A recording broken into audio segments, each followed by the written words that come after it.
What's up? Want to learn how to fly some ties?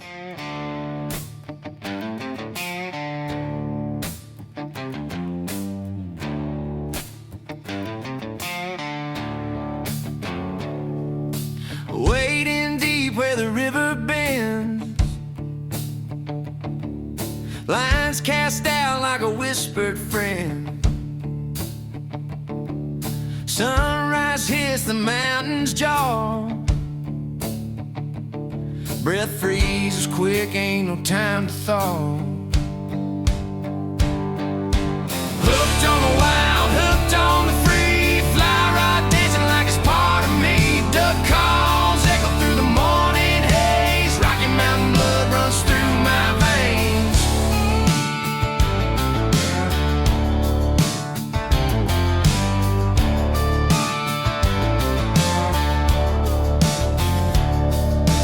Feathers fall where the geese once soared. What's going on, guys? Happy Saturday. Welcome to the holy day in South football, Georgia, Bama. Real quick, wife's asleep in the other room. I get up early. I like to tie some flies, get my day started in that manner. That being said, today on the bucket list, I'm going to do a pats for you guys just to show you all a simple stone fly pattern. Something really easy to tie. It'll work in a lot of rivers, especially free stone rivers out west. Stone fly patterns are excellent point flies. They pretty much mean you have a clean water system, so that's always a good sign to have them. But yeah, let's jump right into this thing. It's going to be a size 10 umpqua nymph hook. Let's go ahead and get the thread wrapped up here, secured in, clean that tag off. Give it a few more wraps to the back. I'm going to go ahead and cover up that shank of the hook so it doesn't blind you guys. Take our lead, wrap a few lead wraps over here. I like to do this just to give it some weight. Try to keep it centered if you can. My flies, I like my pats to fall flat rather than fall at like an angle. And then just pinch those off when you get done. Give it a few more wraps up front just to secure that in. And then I'm gonna go ahead and take my thread to the top, but leave about a little gap in between the eye and your thread for your finishing knot. Legs we're going to be using for these pats are a sexi-floss amber. It's a medium. They're barred. Oh, sorry about that. I'm going to fold these in here. Try to line them up, fold them up where they're pretty even. Get yourself honestly about a shank's length and go to the front. Tie right where you stopped your thread. Tie that off. Give it a good firm wrap, and then I like to start wrapping back. And as you wrap back, if you would pull and stretch this, try not to break it, but right where you stopped your thread and just let it go, and that's gonna hold that right on top. Now, once we're done with that, we're using coffee black chenille medium. I don't go any bigger than medium typically. I don't tie that many gigantic pats. I like to stay somewhere around size 10 to a 12. 14, 16, somewhere in there is about as small as I'll go. So tie this right in front of the legs. Once you get that secured on in there, go ahead and move your thread forward a little bit, and let's get ready for the other one. So the rear legs, you want them to kind of head towards the back of the fly. Middle legs, you want them to sort of go almost straight out if you can. Give those a few good wraps. Boom, boom, boom. We're cooking up front. So happy Saturday, everybody. It's a holy day here in the South, especially today. This is Georgia, Bama. Georgia, Bama.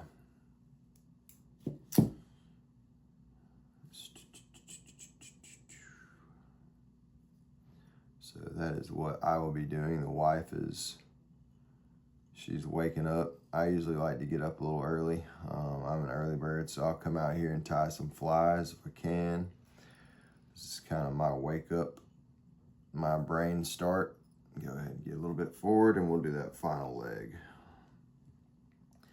This is the real booger of this fly, are just the legs. I mean, they're just so many. They go in every different direction. And let's go ahead and get that evened up a little bit. There's that. Pull that tight.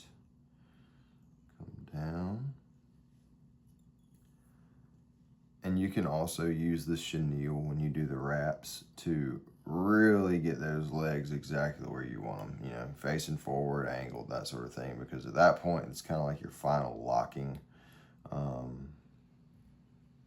That's really your last attempt to be able to, there we go. That's what I wanted. Now if I can just get this one to do the same. And don't worry about too many wraps with these, as far as like, you know, man, I'm really putting a lot of wraps on this. It's a bulky fly, dude. That chenille is gonna cover it up pretty good. There it is. And now I'll just jump ahead. I'll crank one whip finish. Just loop it one time, just to hold that thread right there, so I'm not really stressed about it. It's out of my way. All right, so you can do several things. You can counter wrap, that sort of thing. I don't really pay too much of attention on my pats. It's not that big of a deal to me, to be honest with you. And I'm left-handed, so I do everything backwards. So yeah, I'm gonna go ahead and wrap this. Make sure you just you wrap it somewhat tight. You want a good cigar body to it. Almost a cigar shape, I say. It's really just more of an even look, even wrap. You're not really bulking it in one spot. It's not getting lumped up. It's staying pretty consistent throughout the whole fly. And see how that chenille just pulled those forward a little bit, and then I'm gonna cut it off. When I say cut it off, I'm gonna put some in front.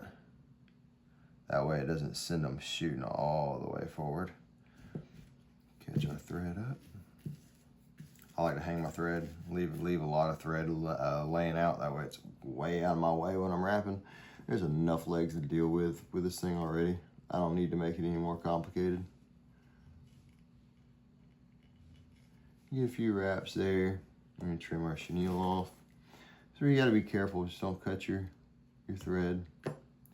Typically, if you just pull tight and then just touch the chenille with the razor blade, it'll pop right off. Let's see here. You get a whip finish not going. Get it out of the way. 1, 2, 3, 4. We pull and do one more. Uno más. It helps if you don't have a mile of thread out. I'm bad about that. I get crazy with it.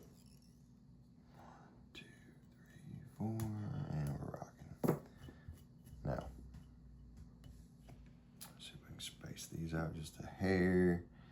Cool deal. Just touch that thread, and let's trim the tail up. You'll also notice it's kind of twisted.